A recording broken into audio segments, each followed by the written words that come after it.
Here are 1, 2, 3, 4, 5, 6 really awesome, quick Energizers for large groups. I've facilitated Energizers with well over 100,000 people.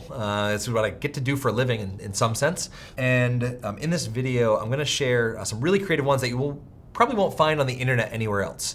And they're honed from my own failures and learnings and best practices of what really works. And I'll tell you this, one is this really interesting emoji charades exercise that I came to in kind of an unconventional way. One really taps into our empathy or our mirror neurons and this part of our brain that allows us to relate to other people. One actually just blew my mind. And I tested out this Energizer, ironically, on a date out to dinner with my wife. And it blew both of our minds in a really cool way. So I'm excited to share that one with you. The fourth one, in the manner of the adverb, can overlay over all other things that you do when you gather large groups of people, and I think you'll really like it. The fifth one, if you've ever years ago watched the TED Talk by Sean Aker, I got to share the stage with Sean Aker many moons ago, gave a really popular TED Talk on like how to be happy, or happiness, science of happiness, I don't know. He's hilarious, it was awesome, and he led this exercise with a group of 800 leaders that I was with, and it was just awesome. And so I'm gonna share that with you. And last but not least, I'm gonna share one of my just Energizer facilitator best practices that I picked up a few years ago and just transforms the way that a group can sustain and maintain energy throughout the day.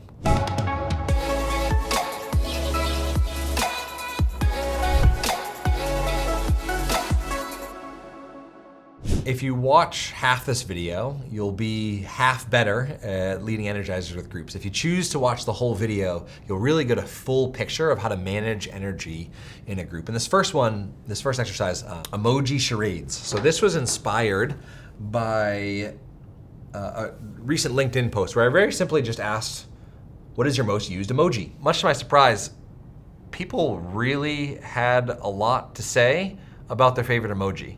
And I realized that emojis are this thing that we've all adapted to using. I don't care if you're the CEO of Apple, Tim Cook.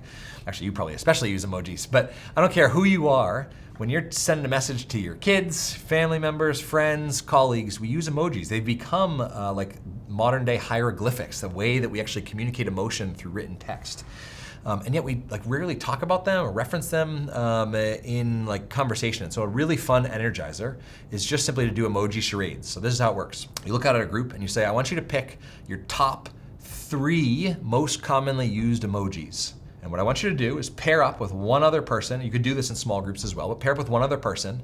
And your goal is to get them, without saying a single word, get them to guess your top 3 favorite emojis in a lot of specific time. So you got 1 minute, get a partner, or 2 minutes, get a partner to guess your top 3 favorite emojis. You get 2 points if they guess 2, you get 1 point if they guess 1, and you get 100% out of 100% if they guess all 3 of them. So take a minute, think of what those are, and then get together, act them out. So it might be pair up with somebody and you find that they go like this, easy guess. But then you go another one, my wife's favorite, this. That's the face melting emoji. It's kind of like a hidden, it's like an underground emoji. It's a good one though. People will have a blast with this because realistically what's gonna happen is they're gonna end up talking, they're gonna end up laughing, they're gonna end up saying, what on earth is that? Or, oh, I totally used that one too. What's gonna happen is this energy is gonna go shoo. It's gonna spike in the group in the same way that people wanted so much to share their favorite emojis on a LinkedIn post. This happens in real life as well. So experiment with it, play with different variations of it. Super fun, super quick. Next one really goes deep into our brain. And it uses, and there's a free printable version in the description, but it uses the back of the We Connect cards. So the We Connect cards are this deck of cards that I created, questions on one side and actions on the back. And there's 10 unique actions across the 60 cards. And so the way that I'll lead this exercise is mirror neurons. You pair up with somebody, everybody's got a card, you do the action on the back of your card on the count of 3 with a partner. If you do the same action at the same time, so you have the same action on the back of your card, you win, you get a point. High five that person, that's 1. If you do not match up, bummer, move on to the next person. What ends up happening is in a room full of 100 people, people end up pairing up with each other really quickly. This happens over the course no more than 2 minutes. And 1 in every 10 quick little interactions is this like spike of celebration. I don't know why, but people really love when they do the same thing at the same time without talking about it. And so over and over again, you can see if you sign up for the free printable version of these cards, you'll see a video tutorial of this exercise actually happening in real life. I don't know why it works, but it just works really well. Spikes energy in a group, involves a lot of movement. Highly recommend this one. The third one taps into something very powerful that most energizers forget, which is that sometimes what's needed in a group is a thoughtful, intentional energy. You don't want to just be rah-rah ramping people up constantly. Sometimes you want to meet people where they're at and be reflective. And so this is the one that blew me in Kate's mind. And really simply, this idea and this question, what do you want to do? So you figure on a Friday night, what should we do tonight?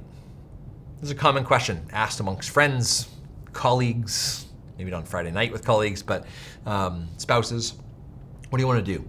And I saw somebody recently reframe for me saying, forget about that question. Instead, ask, how do you want to feel? And answer that question first. And so if you're at an event and you feel like you need to manage the energy a little bit, pause and say, hey, we got all this stuff we're gonna do, all these sessions you're gonna attend, all this stuff that's going on. Forget about that for a minute. How do you wanna feel over the next 3 hours? And can you just think about, put a couple words to that? And then in just 1 minute, turn to somebody nearby and just share with them how you would like to feel 3 hours from now. And first of all, what happens is when you have humans turn toward each other, the energy automatically spikes, but they've been reflective. And the beautiful implicit thing is you've asked people to kind of talk their way into their future. You've asked people to have a conversation that will fundamentally change their state because they're more aware of it. You've made their unconscious energy state conscious with that question. And so now they've got some choice and control over it. And so just by asking, how do you want to feel at the end of this? You're inviting people to do their own energy management for the next 2 hours that they're there. Fourth one, with large groups, oftentimes we say, get up, stretch, do whatever you need to do, etc. And that's great. This exercise in the manner of an adverb hijacks that concept. So what if you said, get up and stretch, but you added an adverb, which go back to your grammar classes. Adverbs, I think, typically end in ly. So quickly, slowly, sadly, happily, etc. So in the manner of the adverb is just do whatever you're gonna do anyway at your large group gathering, but just attach an adverb to it. Now, if you wanna condense this into just a quick energizer, you can say, hey, everybody get up and stretch, but do it as if you were prepping for the Olympics. Go for it. That's a little bit more of a hammy one. You could also say, hey everybody, we've got a coffee break. Go get coffee as if it is the best, most delicious, freshest coffee you've ever had. So you're just inviting people, just in a very simple, playful way, to do something in the manner of an adverb. Now, you can practice this before you send people off into a break or something like that in this way. You can say, in a minute, I'm gonna shout out 3 verbs, 3 actions. I'm gonna shout out the action, and then I'm gonna give you a description for how you wanna do that action. So ready? Stand up assertively. All right, so you have an entire audience all standing up really assertively. It just creates this little burst moment of laughter. Then you pick a new verb and a new adverb, and you just do that 3-4 times. And the energy, you can bring the energy up, down, sideways, wherever you want it to be, just with verbs and adverbs. Next one, Sean Aker, one of the more famous TED Talks out there on the science of happiness. Group of 800 leaders, had everybody turn together. This one took 10 seconds to lead. So everybody turn to a partner. Hello, brain. Stare at that person for 10 seconds, but do not, under any circumstances, smile. Ready? Go. And I forget, Sean shared some stat on it, but it was some like very small percentage of people that are able to do that with neither partner smiling. And so 10-second energizer to be able to just say, hey, we've been focused on the content that's happening upstage, we're focused on our agenda. I just want to take 10 seconds and focus on the human beings in this room, not the human doings. And this is how we're gonna do it. You have a challenge. When I say go, turn to the person next to you and stare at them for 10 full seconds. But do not smile. If you smile, you lose. Ready? Go. And what you'll find is half the group, before they even look at the person, are already smiling. And so you've just energized all these people in less than 10 seconds.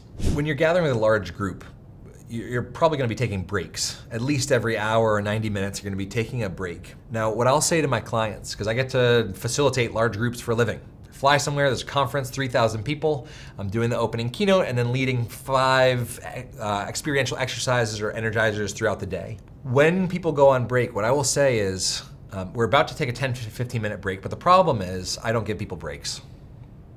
And everybody either groans or pays attention. So I don't give people breaks, I give people take what you need breaks. Because oftentimes when I say I just give people a break, what happens is we pull up this device and then we go down this wormhole of cortisol and stress in our inbox or our feeds or our texts or the fires that are outside of this building. And if that's what you need, great, go take it. You got 10 minutes, do whatever you want.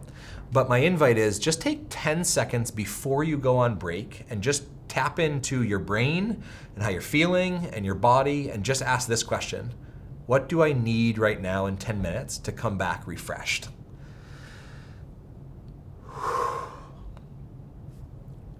And just by creating that 10 seconds of pause, you give introverts the permission to go lay horizontal in their hotel bedroom and talk to nobody for 10 minutes. You give extroverts the option to go get a snack and talk with 10 people at a high volume level. And everybody else gets a choice in what they do. They want to get fresh air, they want to touch a tree, they want to go on a walk, they want to call their kid. Whatever they want to do, you've just empowered people with the conscious awareness and choice to do something that's going to manage their energy and that they chose to do, not something that you made them do in a large group. Now, considering these exercises, you've got 2 options here, the way that I see it. The first option is you should just hire me to come facilitate something awesome with your group.